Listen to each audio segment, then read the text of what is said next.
Queridos amigos, ya tenemos en la calle la nueva temporada de Race Tapes, el docuserie de Red Bull. Es sin ninguna duda el documental más realista que he visto sobre la Copa del Mundo de descenso, ya que ofrece un resumen sobre la temporada anterior y sobre todo nos ofrece imágenes inéditas sobre cómo se vivió dentro de los equipos, dentro de los protagonistas, los momentos más destacados del año pasado.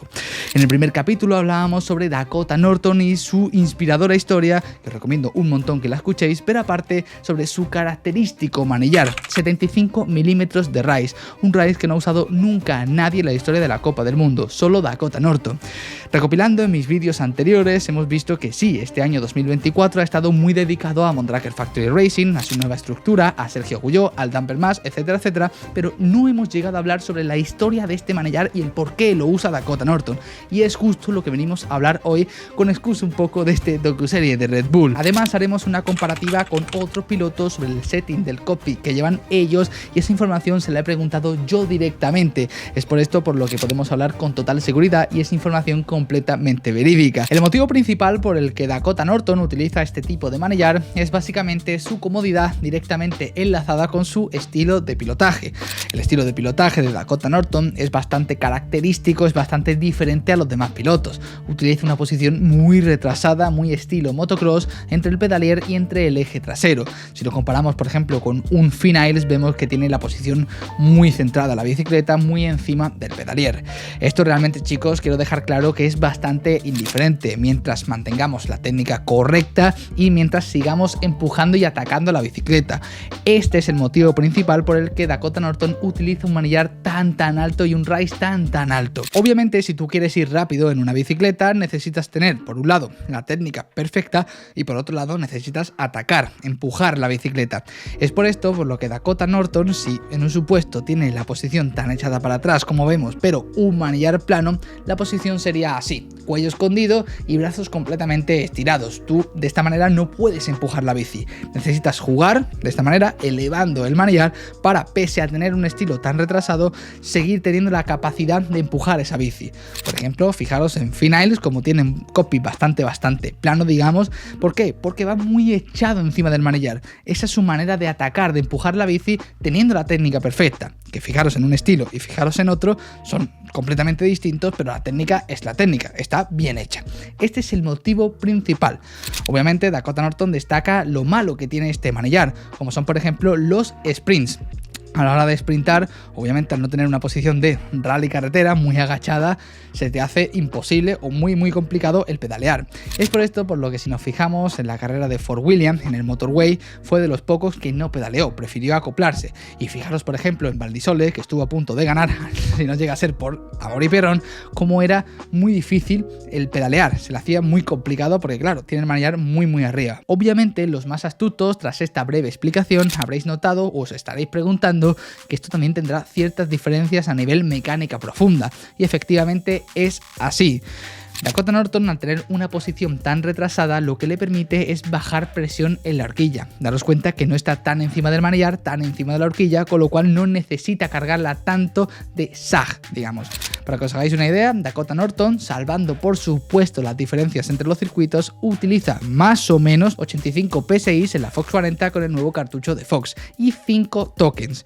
Para que os hagáis una idea, Bernard Kerr, que es un chico que tiene una posición bastante más centrada que Dakota Norton, pero aún así bastante atrasada, utiliza unos 92 PSI y 6 tokens. Esto, claro, muchos estaréis pensando, wow, esto tampoco es tanto, 10 PSI más, menos. Chicos, daros cuenta que ellos se mueven a un PSI más, un PSI menos y notan la diferencia. Por esto digo que una diferencia de 10 PSI es una auténtica locura. Y obviamente también ha modificado ciertas piezas a nivel geométrico. Al tener un manillar tan alto, con un Rice tan alto, necesita modificar el reach para no cargar tanto en el amortiguador. Me explico. Chicos, el reach es muy sencillo. Es la medida que tenemos desde el pedalier hasta el tubo de dirección.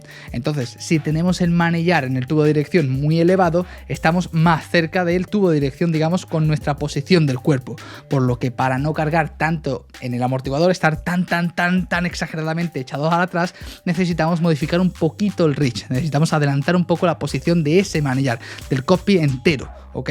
Simplemente, claro, eso en tu bicicleta, en la mía no podemos hacerlo. Esto lo pueden hacer los prototipos de carreras que tienen Specialized, Mondraker y todo lo que hemos hablado. Ajustabilidad al 100%. Esta piececita es para ellos, no para nosotros. Esto realmente sí, ha sido la novedad este año dentro del Mondraker Factory Racing, pero no ha sido que Dios se la haya bajado a Dakota Norton y le haya dado esta solución para hacer los resultados que ha hecho este año, sino que esto ya lleva haciendo pruebas desde equipos anteriores, como puede ser la bicicleta Intense, en el que no tenía esta ajustabilidad que tiene esta Mondraker y estas nuevas bicicletas de competición, digamos, pero sí tenía ciertas ajustabilidades, o podría hacerlo al igual que podemos hacerlo tú y yo. Por ejemplo, montaba una potencia de 45 de reach, muy normal, pero dentro de la propia potencia ya tenía un 10 de rise, dentro 10 milímetros más de altura.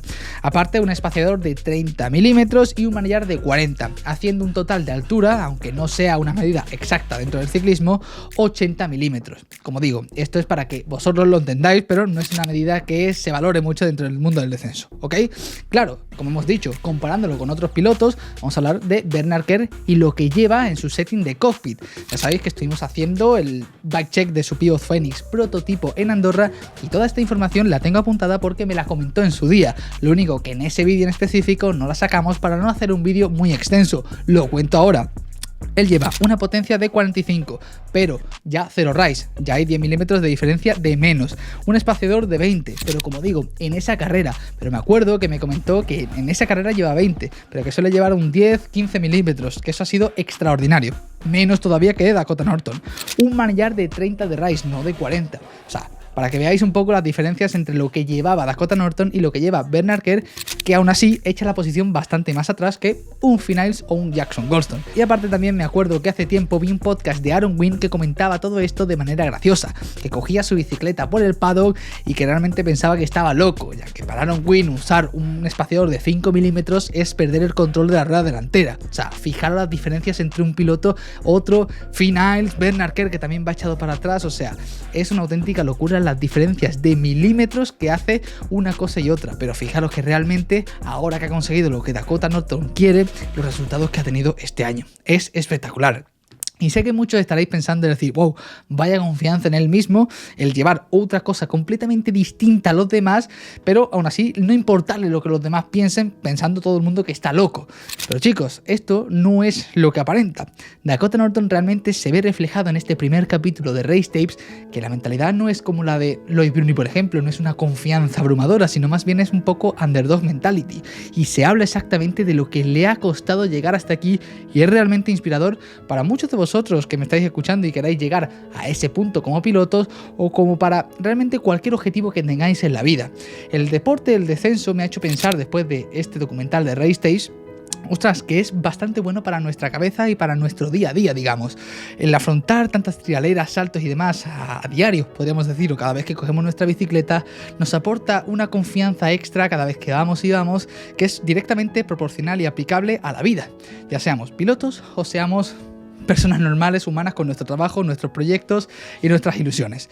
Así que chicos, espero que os haya gustado este vídeo. Os recomiendo de verdad que veáis el documental de Race Tape, porque de verdad es que es espectacular. Seguimos con más vídeos, dale a like, suscríbete y actívate la campanita para no perderte ningún vídeo. Yo con esto me despido, un saludito y hasta la próxima. ¡Chao!